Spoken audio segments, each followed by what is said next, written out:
Greetings, friends. You are on the channel of Ruslan Belov. Today, we will discuss the situation in Ukraine as of March 19, 2025. A tremendous number of events have occurred today, so let's get started. Well, let's head to the line of contact. We'll start with the Sudzha salient, where combat operations continue. The Russian side has significantly slowed its advance. Fighting is ongoing for the territory of the settlements of Oleshnya and Gogolevka. The battle for the village has been going on for the fourth day. Russian units have not yet been able to fully clear the village. They are already moving away from the settlement and approaching the forward lines of defense of the Ukrainian armed forces. However, over the past day, there has been one notable change on the map slightly north of Guevo. A large forested area has been marked in favor of the Russian armed forces based on objective control footage published by the Ukrainian side. In these frames, we can observe Ukrainians delivering artillery strikes on the forward positions of the Russian armed forces slightly north of the settlement of Guevo. Based on this footage, there has been a slight adjustment to the map. But in any case, the map was adjusted for territory that was previously considered contested. There are no new significant changes here. The Russian Federation continues to publish footage of captured trophies. There are already hundreds of pieces of equipment and possibly thousands of small arms. A large amount of equipment that was largely untouched by combat. These are, of course, quite significant trophies. Next, we move with you to the Belgorod region.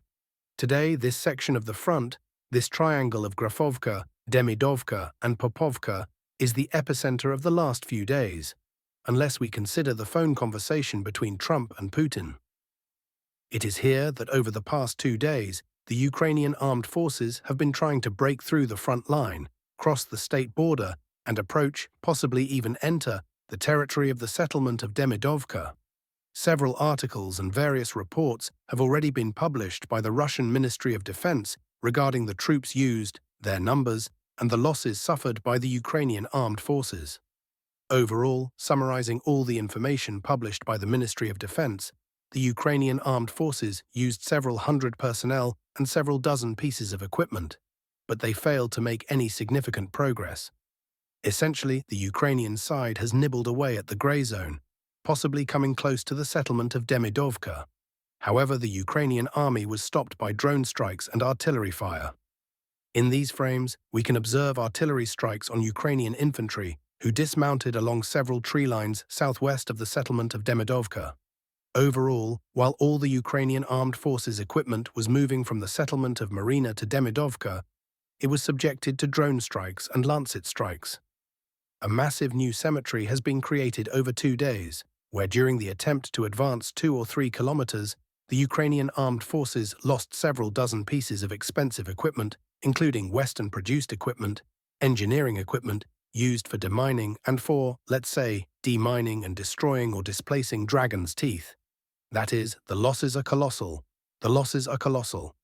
On this matter, the Ministry of Defense also made a brief report, stating that before the Ukrainian side could announce a temporary ceasefire regarding strikes on energy infrastructure, the Ukrainian side had already made its 8th attempt to attack Russian positions in the Belgorod region.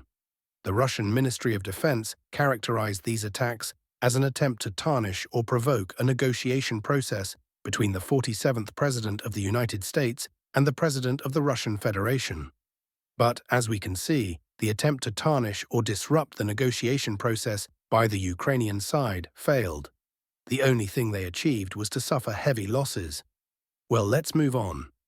Now we turn to the Kupiansk direction, where both Russian and Ukrainian units are quite active. The main events, as usual these days, are coming from the Ukrainian side of the Oskol River. Further advances by Russian units in the area of Krasnoye, Pervoye and Kamenoye have been noted. The first footage of FPV drone strikes on possible routes of Russian units has started to appear. We can see that possibly from the Oskol River, units of the Russian armed forces are planning to move further towards the settlement of Grigorovka. Pay attention to the number of drone strikes along this line. Slightly to the south, the Ukrainian side managed to partially restore positions in the area of Zaporizhzhia during a counterattack.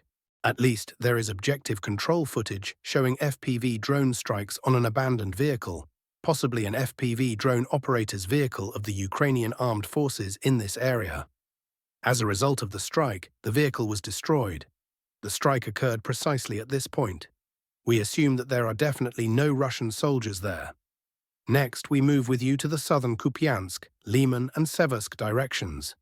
There are actually many well-known settlements here where Russian units could be moving, and honestly, from my point of view, this is the most mysterious section of the front where something is happening, and I am 100% sure that there are very few people, even among those interested in this war, who understand what is really happening in this section of the front. Let's start with the moments that are obvious, that are published daily. Today, according to pro-Ukrainian mapping services, as well as neutral mapping services, the Russian armed forces have managed to significantly expand their control zone from the Zherebets River towards settlements such as Redkadub and Katarinovka. So here we are actually adjusting the map every day. Every day there is some additional shading, and this indicates that Russian units are advancing quite actively in this area. For example, here is the situation as of March 15th, and here is the situation as of March 16th. The first forest came under the control of Russian units. Then there was shading of the contested territory along the Zherebets River, and today, on March 19th, there is another small shading in favor of the network of strongpoints in the direction of Kretkadub. That is, we see here that the offensive is gaining momentum, and we see that so far, the Ukrainian armed forces have not taken any serious steps to stabilize the front line, but in fact, these are not the most important news. The most interesting, mysterious, and personally confusing to me is the news coming today from the settlement of Yampol. You know that during the special military operation, the Russian Federation has many different groupings. The groupings of Troops Center, South, East, North, and Dnieper. And each of these groupings, each direction, has its own separate, possibly group of people, volunteers, who have very close ties, possibly with the leadership, possibly with some representatives of a particular grouping of troops, and they have the opportunity to receive the most operational and up-to-date information on a particular direction. For example, you are probably already familiar with the Telegram channel of the North grouping of troops, called Northern Wind, which publishes all the latest news regarding combat operations in the area of responsibility of this grouping. For example, on the southern Donetsk direction, there is a channel called Warrior DV, Warrior Far East. They are responsible for and publish the freshest information regarding combat operations in the area of Velika Novosilka, Novomikhailivka, and Vuhledar. All the latest information came from them because they were always at the very forefront of information. If we talk about the area of responsibility of the West grouping of troops, there is also a very interesting Telegram channel called Operational Space. It is from their sources that a lot of interesting information comes, which, well, confirmation is sometimes very difficult to find. So today, this Telegram channel Operational Space, which is responsible only for the area of responsibility of the West grouping of troops, made a very interesting publication. And according to their information, and the information they have at the moment, the Russian armed forces have launched an assault on the settlement of Yampol. This settlement of Yampol is already practically a suburb of, let's say, even Lyman. That is, we see a quite serious distance between Yampol and the well-known forward positions of the Russian army in the area of Toretsk. If we calculate from the farthest points, it is about 9 kilometers from north to southwest, and let's say from east to southwest. That is about 10 kilometers, and according to the Operational Space Channel, at the moment, the Russian army, Russian assault troops, are already entering the territory of Yampol, and in general, it is reported that the Ukrainian armed forces are experiencing quite serious problems in this section of the front, and in the event of the fall of Yampol, we may soon begin to receive some confirmations from pro-Ukrainian sources, neutral ones, of course. This is a completely different picture regarding Siversk. Let me remind you that in recent days, there has been repeated information about combat operations in Vasyukivka. Now we see, according to some pro-Russian sources, a possible assault on the settlement of Yampol. We remember that Russian units are constantly pressing from the direction of Verkhnekamenskoye, as well as from Belogorovka. So, in general, we see that combat operations for the settlement of Siversk, or the beginning of combat operations for the settlement of Lyman, are entering their active phase. That is, we are waiting for confirmation. Yampol is the most significant news. If it is confirmed through geolocations or possibly from more reliable, well-known sources, then of course the picture in this section of the front will change dramatically by 180 degrees. And how events will develop here will become very difficult to predict. Well, we move on and discuss the situation with you on the Toretsk direction, where, after regrouping, the Russian army has launched a decisive offensive. And we understand that most likely, regardless of how the summer campaign will go, whether there will be any truces or not, we clearly and distinctly understand that the next goal of the Russian army is the settlement of Konstantinovka. Today, in this section of the front, the largest number of adjustments are noted, and in general, over the past 4 days, the largest number of changes on the map in favor of the Russian armed forces have been noted here. Just yesterday, the first footage came in showing the Russian army moving in columns along the Seversky-Donetsk Canal, Seversky-Donetsk, Donbass, in the direction of Delivka, Oleksandrivka, and Belgorod. Ukrainian formations of the 28th Mechanized Brigade tried to somehow stop the Russian advance, but apparently they failed. And today, by the end of March 19th, footage is being published already far from the Seversky-Donetsk, Donbass Canal, closer to the strongpoint south and southeast of Delivka. And of course, the most important footage today comes from north of the settlement of Toretsk.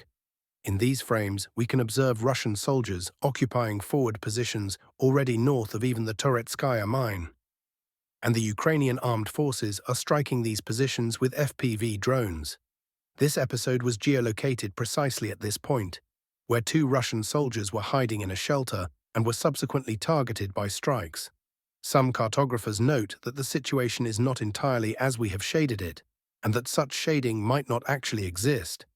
It is possible that Russian units bypassed both the mine and the central part of Toretsk along such an arc, secured their positions, and effectively cut off Ukrainian units from their supply lines. What we have now shaded in red is shown on some cartographers' maps as cauldrons. Cauldrons in the central part of Toretsk, as well as cauldrons in the territory of the mine. It is possible that these cauldrons have indeed been created. Of course, in the near future, the Ukrainian armed forces will conduct counterattacks to deblockade their units, and then it will become clear. If they fail to break through, then the Ukrainians in these cauldrons will not be able to hold out for long. They will either break out in combat or remain there forever. But in any case, we see a turning point, a fundamental shift in events, and we see that the pace of the offensive is increasing, with movement heading towards Konstantinovka. On the Pokrovsk direction, there are no significant changes, with only a minor adjustment in the Shevchenko area based on objective control footage. Russian assault units are clearing the northwestern part. However, a large number of changes and interesting information are coming today from the Bogateer direction. Today, the Russian army also launched a decisive assault in this sector of the front. After massive artillery preparation, after effectively leveling the settlement using flamethrower systems like Sontsepyok, the Russian army launched large-scale attacks from both the south and the east. Separate geolocations have emerged, allowing for even minor adjustments. For example, this is how the map looked by the end of March 18. Today, the map looks significantly closer to Rozliv. There is also information about advances along the T0518 road. This information, as you can see, was provided by pro-Russian neutral cartographers. We see strikes in all directions, but on the other hand, a counterattack by the Ukrainian armed forces has been noted, which partially restored control over the western and central parts of the settlement of Constantinople. Footage of drone strikes on Ukrainian army positions within the settlement has been published. That is, there is a fierce battle here, but again we see that a breaking point has occurred. Based on the pace and speed of the offensive, the situation and initiative are entirely in the hands of the Russian armed forces. As for the Zaporizhzhia sector of the front, for the first time in the past week, we have received absolutely no news from this direction. The Russian army, after possibly clearing, Steppe, Malaya Shcherbakova and Shcherbakova, has regrouped. Perhaps there is a regrouping underway. Perhaps the attacks and offensive operations conducted over the past week were diversionary in nature, aimed at forcing the Ukrainian armed forces to redeploy additional reinforcements. And now, possibly, some section of the front is maximally exposed. And it is there that Russian units are now heading. And that's all, dear friends. Thank you for watching. Subscribe to the channel, like our videos, and all the best to you.